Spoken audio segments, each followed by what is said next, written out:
ರಾಜ್ಯ ಮತ್ತು ದೇಶದ ಪ್ರಚಲಿತ ವಿದ್ಯಮಾನಗಳು ಮತ್ತು ವಿಷಯಗಳ ಬಗ್ಗೆ ನೀವುಗಳು ನಿಮ್ಮ ಗ್ರಾಮಗಳ ಕಟ್ಟೆಗಳಲ್ಲಿ ಕುಳಿತುಕೊಂಡು ಮಾತನಾಡುವುದು ಸರ್ವೇ ಸಾಮಾನ್ಯ. ಅದೇ ರೀತಿ ನಿಮ್ಮ ಗ್ಯಾರಂಟಿ ನ್ಯೂಸ್ ಸ್ಟುಡಿಯೋದಲ್ಲಿ ರಾಧಕ್ಕ ಪಂಚಾಯಿತಿಯಲ್ಲಿ ಇವತ್ತು ದೇಶದಲ್ಲಿ ಅತ್ಯಂತ ಚರ್ಚೆ ಆಗ್ತಾ ಇರುವಂತಹ ಒಂದು ವಿಷಯದ ಬಗ್ಗೆ ನಾವು ಚರ್ಚೆ ಮಾಡೋದಕ್ಕೆ ಅಥವಾ ವಾದ ವಿವಾದ ಮತ್ತು ಸಂವಾದ ಮಾಡೋದಕ್ಕೆ ಹೊರಟಿದ್ದೀವಿ. ಎಸ್ ವೀಕ್ಷಕರೇ, ತಮಗೆ ಗೊತ್ತಿರುವ ಹಾಗೆ ನೀಟ್ ಅಕ್ರಮದ ವಿರುದ್ಧ ಯಾವುದೇ ಜಾತಿ ಮತ ಧರ್ಮ ಭೇದ ಭಾವ ಇಲ್ಲದೆ ಇಡೀ ಭಾರತದ ಯುವಕರು ಒಟ್ಟಾಗಿ ದೆಹಲಿಯ ಜಂತರ್ ಮಂತರ್ ಸೇರಿದಂತೆ ದೇಶದ ನಾನಾ ಭಾಗಗಳಲ್ಲಿ ಹೋರಾಟ ನಡೆಸಿದ್ರು. ಕೇಂದ್ರ ಸರ್ಕಾರ ನಲುಗಿತು ಮತ್ತು ಕೇಂದ್ರ ಸರ್ಕಾರ ಯುವಕರ ಮತ್ತು ವಿದ್ಯಾರ್ಥಿಗಳ ಭಾವನೆಗಳಿಗೆ ಸ್ಪಂದಿಸಿ ಧರ್ಮೇಂದ್ರ ಪ್ರಧಾನ್ ಅವರ ರಾಜೀನಾಮೆಯನ್ನ ಕೂಡ ಪಡೆಯಿತು. ಅಷ್ಟೇ ಅಲ್ಲ, ಬಿಲ್ ಅಂಗೀಕಾರ ಆಯಿತು, ಶಿಕ್ಷೆಯ ಪ್ರಮಾಣ ಜಾಸ್ತಿ ಆಯಿತು, ಶಿಕ್ಷಣ ನೀತಿಯಲ್ಲಿ ಬದಲಾವಣೆಯ ಬಗ್ಗೆ ಕೂಡ ಮಾತನಾಡ್ತಾ ಇದ್ದಾರೆ. ಇಂತಹ ವಿದ್ಯಾರ್ಥಿಗಳ ಪ್ರತಿಭಟನೆ ಮುಗಿದ ನಂತರ ಈಗ ಇನ್ನೊಂದು ರೀತಿಯಾದಂತಹ ಆಂದೋಲನ ಶುರುವಾಗಿದೆ. ಆ ಆಂದೋಲನವೇ ಮೀಸಲಾತಿ ಹಟಾವೋ ಆಂದೋಲನ. ಎಸ್, ಡಾಕ್ಟರ್ BR ಅಂಬೇಡ್ಕರ್ ಅವರು ಹೇಳುವ ಪ್ರಕಾರ ಜಾತಿ ಅಂತ ಅಂದರೆ ಅದು ಇಟ್ಟಿಗೆಯ ಗೋಡೆಗಳಲ್ಲ, ಮುಳ್ಳು ತಂತಿಯ ಬೇಲಿಗಳಂತಹ ಭೌತಿಕ ವಸ್ತುಗಳಲ್ಲ. ಆದರೆ ಜಾತಿ ಎನ್ನುವುದು ಒಂದು ಕಲ್ಪನೆ, ಜಾತಿ ಎನ್ನುವುದು ಒಂದು ಮಾನಸಿಕತೆ. ಅಷ್ಟೇ ಅಲ್ಲ, ನೂರಾರು ವರ್ಷಗಳಿಂದ ಈ ಜಾತೀಯತೆ ಅನ್ನುವಂತಹ ಮಾನಸಿಕ ಸಂಕೋಲೆಗಳ ಸರಪಳಿಗಳನ್ನ ಒಡೆದು ಹಾಕುವುದಕ್ಕೆ ಇರುವಂತಹ ಪ್ರಮುಖ ಅಸ್ತ್ರವೇ ಮೀಸಲಾತಿ ಎನ್ನುವಂಥದ್ದು. ನೋವನ್ನ ಅರಿತು ಶತಶತಮಾನಗಳಿಂದ ಕತ್ತಲೆಯ ಕೋಣೆಯಲ್ಲಿ ಬದುಕುತ್ತಿರುವವರನ್ನ ಮುಖ್ಯವಾಹಿನಿಗೆ ತರುವಂತಹ ಸಾಂವಿಧಾನಿಕ ಭರವಸೆಯೇ ಈ ಮೀಸಲಾತಿ ಎನ್ನುವಂಥದ್ದು. ಈ ಮೀಸಲಾತಿಯನ್ನು ತಂದು 75 ವರ್ಷಗಳಾಯಿತು. ಆದರೆ ಈ 75 ವರ್ಷಗಳಲ್ಲಿ ನಿಜಕ್ಕೂ ಕೂಡ ಮೀಸಲಾತಿಯಿಂದಾಗಿ ಶೋಷಣೆಗೆ ಒಳಗಾದಂತಹ ಶೋಷಿತರ ಬದುಕು ಹಸನಾಗಿದೆಯಾ? ಹಾಗಾದ್ರೆ ಈ ಮೀಸಲಾತಿ ಮೇಲ್ವರ್ಗದ ಮೆರಿಟ್ನ ವಿದ್ಯಾರ್ಥಿಗಳಿಗೆ ಅನ್ಯಾಯ ಆಗ್ತಾ ಇದೆಯಾ? ಈ ಮೀಸಲಾತಿ ಇನ್ನೆಷ್ಟು ವರ್ಷಗಳ ಕಾಲ ಬೇಕು? ಈ ಮೀಸಲಾತಿಯಿಂದ ವಿದ್ಯಾರ್ಥಿಗಳಲ್ಲಿ ತಾರತಮ್ಯ ಭಾವನೆ ಬೆಳೀತಾ ಇದೆಯಾ? ಅವರಿಗೇಕೆ ಮೀಸಲಾತಿ, ನಮ್ಮ ಮತ್ತು ಅವರ ಅನ್ನುವಂತಹ ಈ ಒಂದು ವಿಚಾರ ಈಗ ಬಹಳಷ್ಟು ಚರ್ಚೆ ಆಗ್ತಾ ಇದೆ. ನೀವು ಯಾವುದೇ ಸೋಷಿಯಲ್ ಮೀಡಿಯಾ ತೆಗೆದುಕೊಳ್ಳಲಿ ಅಥವಾ ಯಾವುದೇ ಪ್ಲಾಟ್ಫಾರ್ಮ್ ತಗೊಳ್ಳಿ, ಈ ಬಗ್ಗೆ ಚರ್ಚೆಗಳು, ಪರ ವಿರೋಧ ವಾದಗಳು ಬಹಳ ಬಹಳ ಬಹಳ ಕೇಳಿ ಬರ್ತಾ ಇದೆ.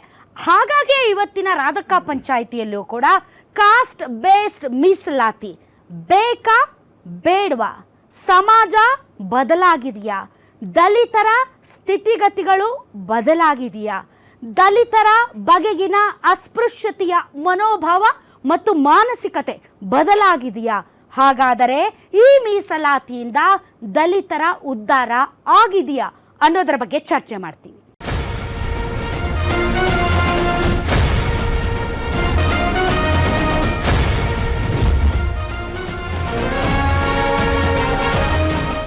ಮೀಸಲಾತಿ ಅನ್ನುವುದು ಹಲವಾರು ಕಾರಣಗಳಿಗಿರುತ್ತೆ. ಮೀಸಲಾತಿ ಶೈಕ್ಷಣಿಕ, ಆರ್ಥಿಕ ಮತ್ತು ಸಾಮಾಜಿಕ. ಹಾಗೆ ನೋಡಿದರೆ ಎಲ್ಲರೂ ಕೂಡ ಒಂದಿಲ್ಲೊಂದು ಮೀಸಲಾತಿಯ ಒಳಗಡೆನೆ ಬರ್ತೀವಿ. ಆದರೆ ಈಗ ಪ್ರಶ್ನೆ ಎದ್ದಿರುವುದು ಕೇವಲ ಜಾತಿ ಕಾರಣಕ್ಕೆ ಕೊಡ್ತಾ ಇರುವಂತಹ ಮೀಸಲಾತಿ. ಈ ಮೀಸಲಾತಿ ಬೇಡ. ಯಾಕೆ ಅಂತಂದ್ರೆ ಮೇಲ್ವರ್ಗದ ವಿದ್ಯಾರ್ಥಿಗಳ ಮೆರಿಟ್ ಅನ್ನ ಒಬ್ಬ SC ST ಹುಡುಗ ಕಬಳಿಸಿಕೊಂಡು ಬಿಡುತ್ತಾ ಇದ್ದಾನೆ. ಇದು ನಿಜಕ್ಕೂ ಕೂಡ ಅಪಾಯಕಾರಿ ಬೆಳವಣಿಗೆ.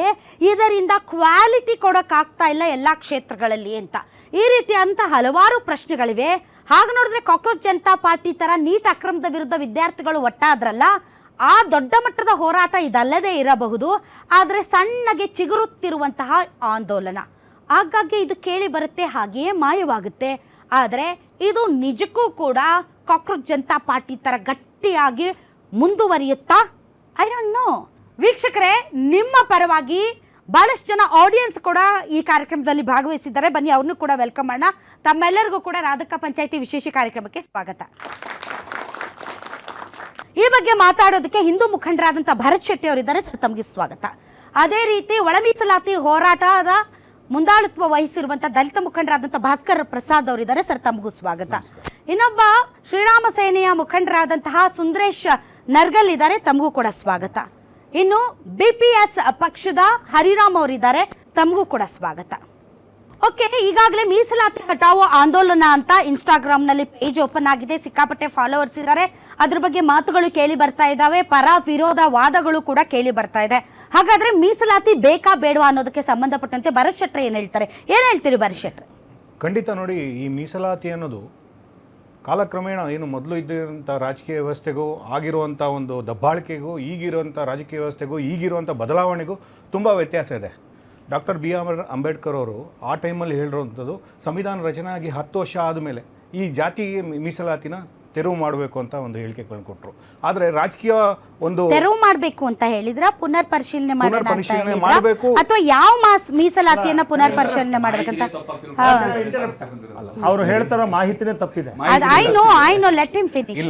ನೋಡಿ, ಇವತ್ತೇನಾಗಿದೆ ಈ ಜನರೇಷನ್ಲಿ ನಿಜವಾಗ್ಲೂ ಪ್ರಾಮಾಣಿಕವಾಗಿ ವಿದ್ಯಾಭ್ಯಾಸನ ತುಂಬ ಬಡವ ವರ್ಗದಿಂದ ಬಂದಿರುವಂಥ ಸಾಕಷ್ಟು ವಿದ್ಯಾರ್ಥಿಗಳು ಈ ಒಂದು ಮೀಸಲಾತಿಯಿಂದ ವಂಚನೆಗೊಳಗಾಗಿದ್ದಾರೆ. 95% ತೆಗೆದಿರುವಂಥ ಒಳ್ಳೆ ಪ್ರತಿಭಾವಂತ ವಿದ್ಯಾರ್ಥಿ ಬಡ ಕುಟುಂಬದಿಂದ ಬಂದು, ಯಾವ ಜಾತಿ ಬೇಡ, ಜಾತಿ ಧರ್ಮ ಯಾವುದು ಬೇಡ, ಬಡವ ವರ್ಗದಿಂದ ಬಂದವನು, ಅವನಿಗೊಂದು ಕರೆಕ್ಟಾಗಿಂದ ವೇದಿಕೆಗಳು ಸಿಗ್ತಿಲ್ಲ. ಈ ಒಂದು ಮೀಸಲಾತಿಯಿಂದ ಅವನಿಗೆ ವಂಚಿತ ಹೆಂಗೆ ಅದು ಹೇಳಿ ಒಂದು ಸ್ವಲ್ಪ ನನಗೆ.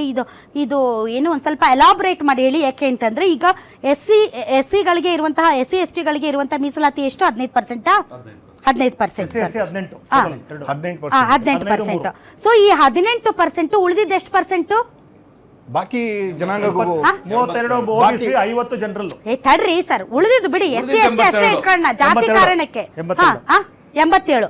ಸೊ 87% ಇರುವಂತಹ ವಿದ್ಯಾರ್ಥಿಗಳ ಹಕ್ಕನ್ನ ಕೇವಲ 15% ಇರೋರು ಕದೀತಾ ಇದ್ದಾರೆ. ನೋಡಿ, ಎಲ್ಲ ವರ್ಗದಲ್ಲಿ ಇವಾಗ ಹೆಂಗಾಗಿದೆ ಅಂದ್ರೆ, ನೀವು ಮೀಸಲಾತಿನ ವಿದ್ಯಾಭ್ಯಾಸಕ್ಕೆ ನೀಡಿ ಬೇಜಾರಿಲ್ಲ, ಆದ್ರೆ ಅದನ್ನೇ ತಂದು ಒಂದು ಏನು ದುಡಿಮೆಯಲ್ಲೂ ತಂದು ನೀವು ಯಾವುದೋ ಒಂದು ಕಾನೂನಲ್ಲಿ ಪದವಿ ತಗೋಬೇಕು, ಕಾನೂನಲ್ಲಿ ಒಂದು ಕೆಲಸ ತಗೋಬೇಕು ಅಂದ್ರೆ ಅಲ್ಲೂ ಬಂದು ನೀವು ಈ ಒಂದು ಮೀಸಲಾತಿನ ಮುಂದೆ ಏನಾಗುತ್ತೆ ನೋಡಿ, ಅಲ್ಲಿ ಪೋಸ್ಟಿಂಗ್ ಇರೋದೇ 100 ಇರುತ್ತೆ ಅಂತ ಹೇಳಿ ಅದರಲ್ಲಿ 18 ಜನ ಬರೀ ಈ ಮೀಸಲಾತಿಗೆ ಕೊಟ್ಟಾಗ ಬಾಕಿ ವಿದ್ಯಾಭ್ಯಾಸ ಕಂಪ್ಲೀಟ್ ಮಾಡಿ 95-90% ತೆಗೆದಿರುವಂತ ಪ್ರತಿಭಾವಂತ ಬಡ ವಿದ್ಯಾರ್ಥಿಗಳು 100ರಲ್ಲಿ 18 ಅಂತಂದ್ರೆ ಇನ್ನು ಉಳಿದಿದ್ದೆಷ್ಟು ಸರ್? 82. ಆ 82 ಈಗ ರಾಜಕೀಯ ವ್ಯವಸ್ಥೆ ಹೇಗಿದೆ, ಬಡವರಿಗೆ ನೀವೆಲ್ಲ ಹುಡುಕಿ ಕೊಡುವಂತ ಈಗ ಮೊನ್ನೆ ಅಷ್ಟೇ ಅಂಕಿಅಂಶಗಳ ಪ್ರಕಾರನೇ ಹೋಗೋಣ ಇವ್ರೆ. 82ರಲ್ಲಿ 18 ಜಾಸ್ತಿ ಆಯ್ತು. ಈ 82 ಜನರ ಹಕ್ಕು ಅಧಿಕಾರಿಗಳನ್ನ 18 ಜನ ಕಸ್ಕೊತಾ ಇದ್ದಾರೆ. 18 ನೋಡಿ, ನಾವು ಎಲ್ಲವನ್ನೂ ಆ ಒಂದು ನಿಟ್ಟಲ್ಲಿ ತಾಳೆ ಹಾಕಕ್ಕಾಗಲ್ಲ. ಹೆಂಗೆ ರಾಜಕೀಯ ವ್ಯವಸ್ಥೆ ಹೇಗಿದೆ ಅಂದ್ರೆ, ನೀವು ರಾಜಕೀಯ ವ್ಯವಸ್ಥೆಯಲ್ಲಿ ಕೂತ್ಕೊಂಡಿರೋ ವ್ಯಕ್ತಿಗಳೇ ಕೆಲವೊಂದು ಪೋಸ್ಟ್ ಗಳನ್ನ ಮಾಡ್ಕೊಂತಿದ್ದಾರೆ. ಈಗ KPSC ಏನು ಹಗರಣಗಳಾಯ್ತು ಅಂತ ನಿಮ್ಗೆ ಗೊತ್ತು. 40% ಇನ್ಕಮ್ ಟ್ಯಾಕ್ಸ್ ಅಲ್ಲ, ಪ್ರತಿಯೊಂದು ವ್ಯವಸ್ಥೆಗಳಲ್ಲೂ ಪ್ರತಿಯೊಂದು ವ್ಯವಸ್ಥೆಯಲ್ಲೂ ರಾಜಕೀಯ ವ್ಯವಸ್ಥೆ ಅದ್ರ ಜೊತೆಗೆ ಈ ಮೀಸಲಾತಿ ವ್ಯವಸ್ಥೆಯನ್ನು ತಂದಿಟ್ಟು ಬಡ ಒಂದು ಕೂಲಿ ಕಾರ್ಮಿಕರ ಬಡ ವಿದ್ಯಾರ್ಥಿಗಳಿಗೆ ಎಲ್ಲೋ ಸಿಗಬೇಕಾಗಿ. EWS ಅಂದ್ರೆ ಗೊತ್ತಾ? EWS ಅಂತ ಒಂದು ಐತಿ, ಏನಂತ ಗೊತ್ತಾ ನಿಮಗೆ? ಎಕನಾಮಿಕ್ ವೀಕರ್ ಸೆಕ್ಷನ್ ಅಂತ. ಇದೆ ಬಡ ವಿದ್ಯಾರ್ಥಿಗಳಿಗೆ ಶೈಕ್ಷಣಿಕವಾಗಿ ಮೇಲ್ಜಾತಿಯಲ್ಲಿ ಇರುವಂತವ್ರು ನೀವು ಹೇಳ್ತಾ ಇದ್ರಲ್ಲ, ಅವ್ರಿಗೆ ಇರುವಂತದ್ದು. ನೀವು ಹೇಳಿದ್ರಲ್ಲ ಬಡವರು ಅಂತ, ಅವ್ರಿಗೆ ಇರುವಂತ ಮೀಸಲಾತಿ ಎಲ್ಲರಿಗೂ ಇದೆ. ಭರತ್ ಶೆಟ್ಟಿ ಅವ್ರಿಗೆ ತಾವು ಅಧ್ಯಯನ ಮಾಡ್ಕೊಂಡ್ ಬರ್ಬೇಕು. ಭಾಸ್ಕರ್